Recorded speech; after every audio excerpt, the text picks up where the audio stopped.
हम करते हैं अगला प्रश्न। अगला प्रश्न करते हैं, पहले अगला प्रश्न देख लेते हैं, उसको आप करते रहिएगा बाद में क्लास खत्म होने के बाद, ठीक है। तो चलो पढ़ो इस प्रश्न को, क्या कह रहा है। दो संख्याओं का योगफल इतना, यदि बड़ी संख्या छोटी संख्या के 4 गुने से 5 अधिक है तो संख्याएं ज्ञात कीजिए। ऐसे प्रश्न आते हैं, बहुत अच्छे प्रश्न है ये, ठीक है। इसी टाइप के प्रश्न मिलेंगे देखो आपको एग्जाम में। और इन्हीं की, अगर जिस बच्चे ने इसके समीकरण बना लिए, जिस बच्चे ने इसके समीकरण यानी कि इक्वेशन ज्ञात कर ली, उसका सवाल 100% बन जाएगा, यानी लग जाएगा, आंसर आ जाएगा, कोई भी दिक्कत नहीं होगी। देखो, माना संख्या x तथा y है, ठीक है। माना संख्या x तथा y है, माना एक संख्या x है और दूसरी संख्या क्या है, y है। तो संख्याओं का योगफल प्रश्नानुसार, प्रश्न अनुसार क्या कह रहा है, ATQ मतलब अकॉर्डिंग टू द क्वेश्चन, कि संख्याओं का योगफल, संख्याओं का योगफल बराबर है 85 के। इक्वेशन नंबर 1, दोनों संख्याओं का क्या कर दो, योगफल कर दो, यानी कि दोनों संख्याओं को जोड़ दो, और दोनों का जोड़ कितने के बराबर आया है, 85 के। जब 85 के आ गया, और दूसरा, दूसरा क्या है बताओ, दूसरा कह रहा है हमसे कि यदि बड़ी संख्या छोटी संख्या के 4 गुने से 5 अधिक है, यदि बड़ी संख्या छोटी संख्या से, छोटी संख्या के 4 गुने से 5 अधिक है,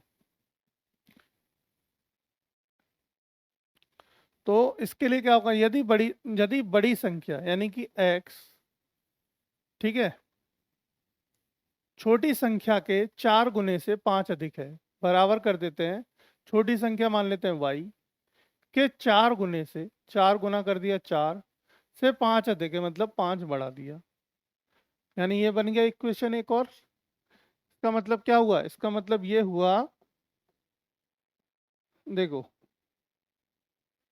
इसको रिजॉल्व करो, यानी कि x माइनस 4y बराबर 5। समीकरण नंबर 2 क्या बन गया, समीकरण नंबर 2 बन गया। अब दो समीकरण आ गए आपके पास, x एक आ गया, वो हमारे पास ये एक आ गया, एक और दो। अब एक समीकरण नंबर एक या समीकरण नंबर एक में से समीकरण नंबर 2 को घटाने पर, ठीक है, समीकरण एक से 2 को घटाने पर, समीकरण एक से समीकरण 2 घटा दीजिए, तो इसका मतलब हमने क्या करना है, उस समीकरण को नीचे लिख लेते हैं। चलो इसको ले आते हैं इधर, और इस सब को ले जाते हैं इधर, ठीक है।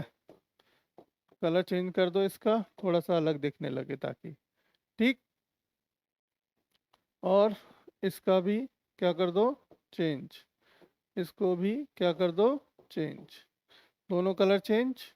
अब चलिए, अब देखो ऊपर वाली समीकरण को नीचे ले आओ, क्या करो, ऊपर वाली समीकरण को नीचे ले आओ, इस समीकरण को, ये आ गई नीचे, ठीक है, ये नीचे आ गई। अब चलो, अब सॉल्यूशन करो। अब क्या करना है, हमको घटा देना है इसमें से, घटाना है इसमें से। तो घटाने के लिए क्या करेंगे, माइनस माइनस माइनस, जो अगर सारे प्लस के हैं तो सारे माइनस के हो जाएंगे, ठीक है, ये कट गए। अब माइनस का 4 माइनस का 1 कितने हो गए, माइनस के 5y बराबर, ये कितना बचा, माइनस का 80, किसने का, माइनस का, माइनस से माइनस कट जाएगा, तो y बराबर कितना आ जाएगा, 5 से काटोगे तो 5 से काटो, 5 एकम 5, बचेगा 3, 5 छिंग 30, यानी 16 पंजे 80 होता है, तो 16 आ गया। y का मान कितना आ गया बेटा, 16 निकल आया। अब y का मान 16 रख दीजिए आप किसमें, समीकरण नंबर 1 में। y का मान समीकरण 1 में रखने पर y का मान रख दो, तो x प्लस वाई बराबर 85, ये हमारा क्या था, समीकरण नंबर 1 था। अब समीकरण 1 में रख दें, हमने क्या रखना है, y का मान आया है 16 बराबर 85, तो x बराबर 85 माइनस 16।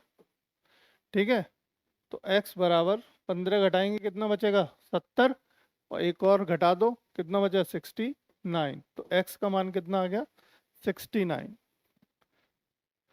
अब देखो y क्या है, छोटा x हमारा बड़ा है।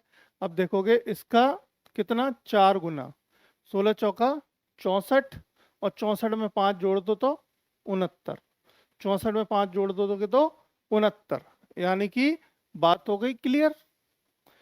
इसका मतलब हमारे x और मान y के मान दोनों हमारे निकल के आ गए, आंसर आ गए दोनों।